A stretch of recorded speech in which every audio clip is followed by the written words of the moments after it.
Hello friends, good morning, welcome back to my channel. তোমরা সবাই কেমন আছো? আশা করি তোমরা সবাই খুব ভালো আছো, আর আমরা বাড়িতে সবাই ভীষণই ভালো আছি। তো সবাইকে জানাই শুভ মহালয়া। তো এখন বাজে ওই 6টা সাড়ে 6টা নাগাদ। আমরা এখন মহালয়া দেখছি, কারণ হাজব্যান্ড এসে অনেক ভোরবেলা, আর অত ভোরবেলা 4টে সাড়ে 4টে দিকে এসে শুয়ে পড়েছিলাম, আর ঘুমিয়ে পড়েছিলাম একটু। Hello friends, good morning, welcome back to my channel. তোমরা সবাই কেমন আছো? আশা করি তোমরা সবাই খুব ভালো আছো, আর আমরা বাড়িতে সবাই ভীষণই ভালো আছি।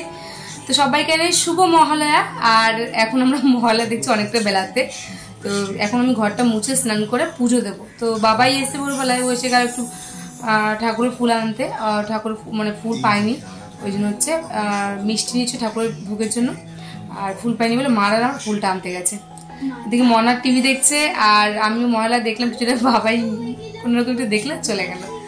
চলো বাসি কাজের সারি, কোনো কাজ করিনি, কাজ করিনি, রান্নাও তো পুরো ক্লিন। আর এমনি ঘর তো পরিষ্কার করে রাত্রেবেলা শুয়েছিলাম। তারপরে তো রাত্রেবেলা ভিডিও এডিট করে মানে ছেড়ে দিতে দিতে মনে হয় 2টো বেজে গেছে। তারপরে 2:30টার সময় ঘুমিয়েছি, আবার 4:30টার সময় উঠেছি, একটু ঘুমোতে পারিনি। যাই হোক, চলো তোমাদের সাথে সারাদিন কী করি সবটা তোমাদের সাথে শেয়ার করবো, আর পুরো ভিডিওর সাথে দেখো তোমরা। চলো তোমাদের সাথে পরে কথা বলছি। এই যে স্নান টান সেরে চলে আসলাম, আর এই যে এখন তেল সিঁদুরটা দিয়ে আর একটু অ্যালোভেরা জেল মুখে মেখে নেবো। তো আমি 12 মাস এখন অ্যালোভেরা জেলটাই মুখে মাখিয়ে, আর একটা লিপ বাম আছে ব্লু হেভেনের, ওটা ইউজ করি এখন 12 মাসই। ব্লু হেভেনের লিপ বামটা না খুব ভালো, হালকা একটা পিঙ্ক ডার্ক পিঙ্ক কালার, একটা হালকা কালার দেয়, একটা রানি রানি কালার হালকা কালার দেয়, খুব ভালো ওইটা। আমি ওটাই এখন ইউজ করি। আর এই যে তেল সিঁদুরটা দিয়ে নিলাম, তেল সিঁদুর না শুধু সিঁদুর, তেল তো মাথায় দিইনি। যাই হোক, চলো এখন হচ্ছে যাবো পুজো দিতেই, পুজো দিয়ে নেবো ভালো করে। কেননা আমি আগের বছর থেকে না দেখেছি, মানে আগের বছর মহালয়ার আগে দেখেছি যে এরকম মহালয়ার দিনকে কী কী পুজো আর্চা করলে মানে সংসারে সুখ শান্তি আসে, বা সংসারে লক্ষ্মীশ্রী থাকে, এইসব জিনিসগুলো দেখি, আমি প্রায় সময়ই দেখি। তো আগের বছর মহালয়ার আগে দেখেছিলাম।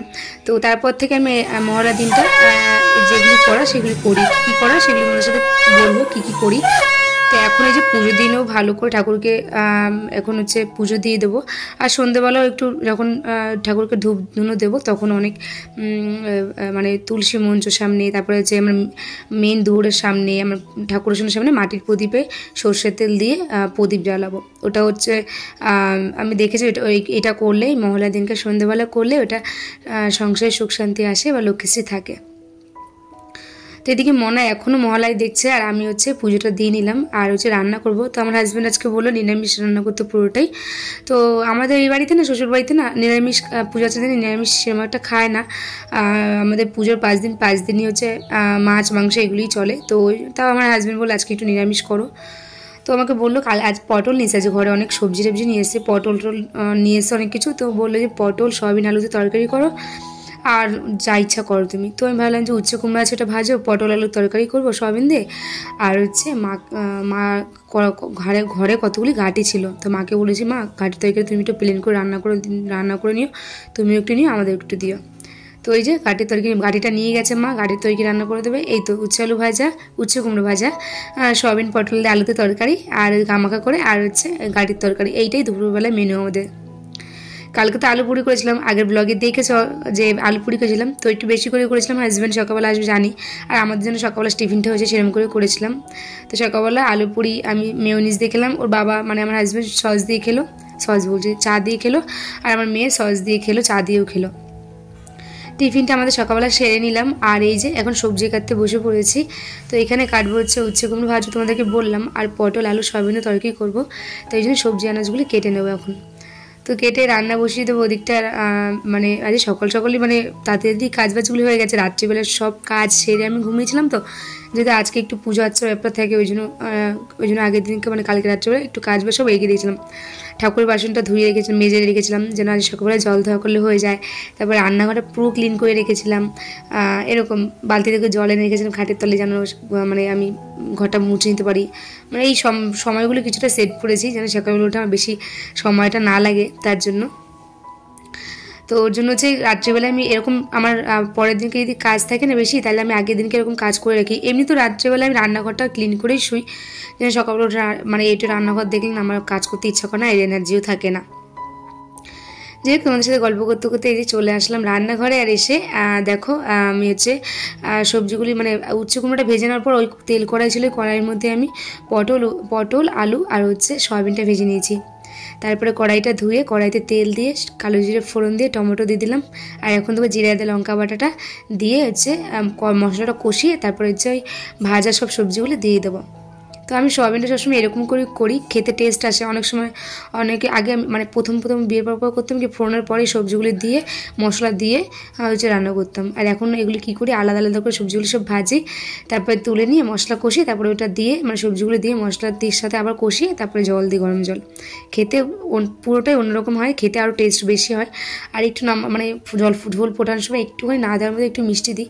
ইয়ার্স মম থেকে আইডি থেকে আমাকে কমেন্ট করেছে, দিদি ভাই আমি বাংলাদেশ থেকে দেখছি, তোমার ভিডিও দেখতে খুব ভালো লাগে, পুরি বানালেও আবার ভালো লাগলো, আর তোমার কেনাকাটাও ভালো লাগলো। আমাকে আগের ব্লগে কমেন্ট করেছে দেবো, তো থ্যাংক ইউ সো মাচ দিদি ভাই। তুমি আমাকে চলো দেখো তুমি আমার কথা বলতে বলতে আমার সময় এখন কমেন্ট হয়ে গেছে, সত্যি খুব ভালো লাগে যে আমার ভিডিও বাংলাদেশটা করে দেখে আমাকে কমেন্ট করছে। তো এই যে খাওয়া দাওয়া করতে বসে পড়েছি, আর এই যে এটাই যে পাশে গাড়িতে আমরা এগিয়ে যেতে পারি। তো এদিকে পেঁয়াজ, এদিকে দেখো লঙ্কা, আর এই যে রেডি হয়ে গেছে, ওইটাই দুপুরে আমার ডিউটি হওয়ার কথা সন্ধ্যাবেলায় ছিল। খাওয়া দাওয়াটা সেরে করে বললো এখন বেরোতে হবে 2টোর সময়। তো ওই জন্য রেডি হয়ে গেছে, এখন 2:10-15 বাজে, ও হয়ে গেছে রেডি। আর এই শার্টটা থেকে চিনতে পারছো, শার্টটা চেঞ্জ করেনি, আমি চেঞ্জ করার কথা বলেছিলাম, ও বলেছে না থাক পাতলা শার্ট, আমি পরে কমফোর্টেবল হবে আমার। তাই আমি বললাম ঠিক আছে, একটা শার্ট তো একটা শার্ট তো বছর বছর চলবে না, তো পরলে ও যদি ও তো পরবে, ও যদি পছন্দ হয় পরুক। তো এটা পরেও ডিউটি করছে। আর যে সাদা হোয়াইট শার্ট মানে হলুদ ফুলের মধ্যে শার্টটা আছে ওটা রেখে দিয়েছে, পুজোতে একদিন আমাদের সাথে বেরোবে। আর দেখি পারলে আর 1-2টো শার্ট কিনে রেখে দেবো। যাই হোক, এইদিকে চলো, আমার হাজব্যান্ড এখন ডিউটি বেরিয়ে যাচ্ছে, আর ও আসবে হচ্ছে সেই 4-5 দিন পর। এখন তো 5 দিন পর পর বাড়িতে আসে। আমি বললাম একটু ঘোরো, শার্টটা পরে কেমন লাগছে দেখি। তো ভালোই লাগছে শার্টটা পরে, তো আমি ওই জন্য বললাম যে দেখি কেমন লাগে। আমি হয়তো ভাবছি যে ভালো লাগবে না হয়তো, কিন্তু কাপড়টা খুব একটা পছন্দ হয়নি, কিন্তু ওর পছন্দ হয়েছে, ওর পছন্দ ও পরবে, ওর তো পছন্দ হলে হবে। তো ওই জন্য আমি আর পাল্টালাম না। আর ওর যে থার্মোকট যেটা অর্ডার করেছিলাম, যেটা সোয়েটারের মতন ভিতরে পরে, জামা প্যান্টের ভিতরে পরে, সেইটা ওর ঠিকঠাক হয়েছে, পরে দেখেছে সব জামা প্যান্ট ঠিকঠাক হয়েছে, শুধু জিন্সের প্যান্টটা এখনও আসেনি। জিন্সের প্যান্টটা হয়তো আজকালকের মধ্যে আসবে। যাই হোক, এই যে আমার হাজব্যান্ড বেরিয়ে যাচ্ছে, আর এখন আমি ঘুমাতে পারিনি, কারণ হাজব্যান্ড যেহেতু বেরোবে 2টা-2:30টার সময় বলেছে, ওই জন্য ঘুমাইনি। তো ও বেরিয়ে যাওয়ার পর একটা ঘুম দিলাম, ঘুম দিয়ে উঠে এই যে একটু শাড়ি পরে নিয়েছি। তোমরা হয়তো অনেকদিন পর আমাকে শাড়ি পরতে দেখলে, তো এই শাড়ি পরে নিয়েছি। এখন হচ্ছে আমি একটু ঠাকুরকে যেগুলি বললাম প্রদীপ দেখানো, সেগুলি এখন ধরিয়ে সব জায়গায় দেখাবো। তো আমার হট করে ফোন করে হাজব্যান্ড বললো যে আমি বাড়িতে আসছি এখন। আমি বলছি ডিউটি তোমার ক্যান্সেল হয়ে গেছে? বলছে না, ডিউটি আছে, আমি একটা হাফড়াতে একটা দাদাকে দিয়ে দিয়েছি গাড়িটা, উনি নিয়ে যাবে। ওই জন্য আমি ভাবলাম এই 3-4 ঘন্টা কোথায় থাকবো, ওই জন্য বাড়ি চলে আসি। তো বললাম ঠিক আছে চলে আসো। আর এদিকে দেখো আমি হচ্ছে 3টে প্রদীপ জ্বালিয়ে মানে তেল দিয়ে নিয়েছি, পলতে দিয়ে তেল দিয়ে দিয়েছি, আর হচ্ছে ধুনো গুছিয়ে নিয়েছি, কর্পূরের জায়গা গুছিয়ে নিয়েছি। এইটা এখন সব ধরিয়ে ঠাকুরকে দেখিয়ে নেবো। আর একটা প্রদীপ তুলসী মঞ্চে, একটা ঠাকুর আসনে, আর একটা হচ্ছে আমার মেন গেটে, এই 3টে দেবো। আর এই যখন দেবো এটাতে মানে তোমার কোনো এটো কাটা জামা প্যান্ট যেন না থাকে, পুরো ফ্রেশ থাকা হয়। আর এমনিতে আমি এখন চেষ্টা করি সবসময় সন্ধ্যা দেওয়ার সময় জামা প্যান্টটা চেঞ্জ করে সন্ধ্যাটা দেওয়ার। যাই হোক, এদিকে তো পোলতেটা দেওয়া হয়ে গেছে, এখন এই যে এটা ধরিয়ে নেবো, মানে ধুনোটা ধরিয়ে নেবো, আর হচ্ছে পোলতেগুলিও ধরিয়ে নেবো, ধরিয়ে এগুলি দেখিয়ে দেবো। আর আমার মেয়ে বলছে মা আমি ধরাবো, তাই মেয়েকে বললাম মা তুমি এখন ধরাতে পারবে না, তুমি ছোটো, তোমার হাতে ছ্যাঁকা লেগে যাবে, তো আমি ধরাই, তুমি দেখো বসে বসে কীরকম করে করে, তুমি যখন বড় হবে তখন করবে। তো ওই জন্য বসে বসে দেখছি আমি কীভাবে কী করছি। এদিকে ধুনোটা ধরাতে ঘর পুরো একদম ধোয়া হয়ে গেছে। তো আমার হাজব্যান্ড এসে দেখছে ঘর পুরো ধোয়া হয়ে গেছে। হাজব্যান্ড বলছে তুমি কী করছো? আমি বলছি এই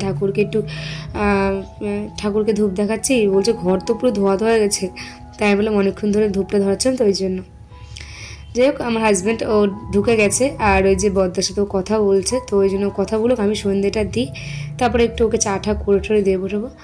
এই যে সব ধরানো হয়ে গেছে, এখন ঠাকুরকে দেখিয়ে নেবো। তার আগে একটু ধুনে দিয়ে দিলাম হচ্ছে ছোবড়ার মধ্যে। আর এই যে তুলসী মঞ্চে একটা হচ্ছে প্রদীপ দিয়ে দিলাম। আমার এই জিনিসগুলো এখন খুব ভালো লাগে, ঠাকুরের প্রদীপ দেওয়া, তারপর ঠাকুরকে ধুনো দেখানো। তো ওদিকে মানে আগে অতটা না ছিল না, কিন্তু ইদানিং আমার জিনিসগুলো খুব আসছে, যখন শুনছি যে সংসার ভালো আসে, সংসারে লক্ষ্মীশ্রী আসে, সুখ শান্তি আসে সংসারে, ওই জন্য না এই জিনিসটা যদি কেউ শোনে না যে সুখ শান্তির সংসারে, তাহলে না মানে দেখবে যে কোনো ঘরে মেয়েরাই করতে চাইবে, ঘরে বউরাই করতে চাইবে। তো সেরকমভাবে আমারও করতে ইচ্ছা করে যে না ঘরে তো সুখ শান্তি আসবে, না করি ঠাকুরকে ধূপধুনো দিই বা এইসবগুলি করি। তো এগুলি মনে এখনও আমার খুব চায়। তো সংসারে ভালো বা সুখ শান্তি কে না চায়, তাই না? তো এদিকে প্রদীপগুলি দিয়ে দিলাম জায়গাগুলিতে। আর হচ্ছে এখন আমি হচ্ছে ধুনো আর হচ্ছে কর্পূর যাতে দেখিয়ে দিচ্ছি সারা ঘরে, যেন সারা ঘরে ধোঁয়াময় হয়ে যায়। আর আমি রান্নাঘর সব জায়গায় দেখিয়ে নিয়েছি ধুনোটাকে। আর ঘরটা পুরো ধোঁয়াময় হয়ে গেছে। ক্যামেরাতে না অতটা বোঝা যাচ্ছে না, কিন্তু ঘরে সত্যি এত ধোয়া ছিল। আর অ্যাকচুয়ালি কথাটা কি বলতে, এই ধুনোর গন্ধে আমার এত ভালো লাগে না, বলার মতো না। আর দেখো তোর সামনে প্রদীপটা জ্বলছে, আমার কি যে ভালো লাগছে বলার মতো না। তো এই যে দেখো ধুনোটা এখন দেখিয়ে নিচ্ছি। একবার ধুনোটা দেখিয়েছি, তার একবার যে দেখছি অনেক মানে হচ্ছে ছোবরা রয়েছে আর ধুনোও রয়েছে ওর মধ্যে। তো আমি না ভালো করে দেখিয়ে দিই। তো আমার হাজব্যান্ড বলছে দেখো কোনো অসুবিধা নেই, ভালোই লাগে গন্ধটা না, মানে মানে মাইন্ড ফ্রেশ করে, শরীরটাও ফ্রেশ করে যে মানে এই ধুনোর গন্ধে। যাই হোক এদিকে সব দেখানো হয়ে গেছে। চলো এখন একটু চা বসাবো, মানে হাজব্যান্ড চা খাবে বললো, ওই জন্য একটু চা বসাবো। আর আমি আর মা একটু কফি খেয়ে নেবো, মা এসছে আর এই যে নীলাশাটাও এসছে। তো একটু এখন কফি খেয়ে নেবো। তো চলো রান্নাঘরে গিয়ে এখন একটু কফি করে নিয়ে আসি। তো ঘরে পুরো নিরামিষ করেছি। এর মধ্যে না ববুন খুব বায়না করছিল যে হচ্ছে চাউমিন খাবে। তো আমি নীলাকে বললাম ঠিক আছে, ও তো ছোটো মানুষ, ওর কোনো দোষ হবে না, তুই এক কাজ কর, তুই একটু ওকে এনে দে, ও খাক। আর আমি আজকে মানে আমাকে খেতে বলছে, আমি যে না আমি খাবো না, কারণ আমি যদি নিরামিষ বলেছি আজকে, তাহলে নিরামিষটাই পুরোটাই মানবো। আর সারাদিন মেনেছি, আর 2-3 ঘন্টার জন্য কী হয়েছে, কোনো ব্যাপার না। যাই হোক এদিকে আমি একটু কফি নিয়ে নিয়েছি, মাকেও দিয়ে দিয়েছি, মা কফি খাচ্ছে আর আমি এই যে নিচে বসে খেয়ে নিচ্ছি। তো এখন আমার হাজব্যান্ড বেরোবে, ও রেডি হয়ে গেছে। আর মনা চাউমিন খেয়েছে, মনে ঠোঁটের উপরটা নাকি জ্বালা করছিল। বেরিয়ে গেল 7:30, আর এখন বাজে 8:10।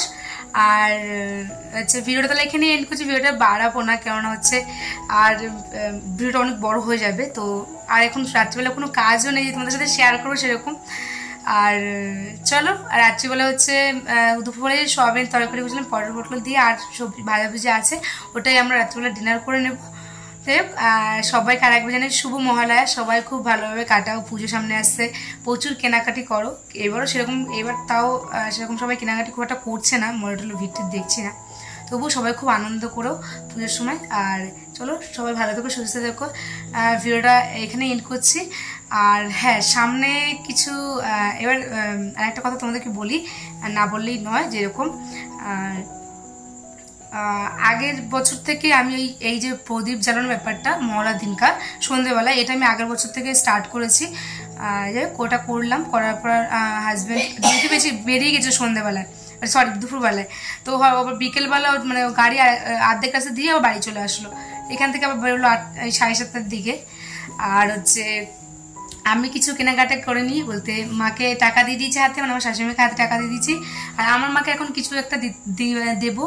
আর আমি হচ্ছে কিছু কেনাকাটি করিনি বলতে, মন্দারমণি যাওয়ার সময় কেনাকাটি করলাম। তো এখন আমার জামা প্যান্ট লাগবে না, আমার জামা প্যান্ট আছে।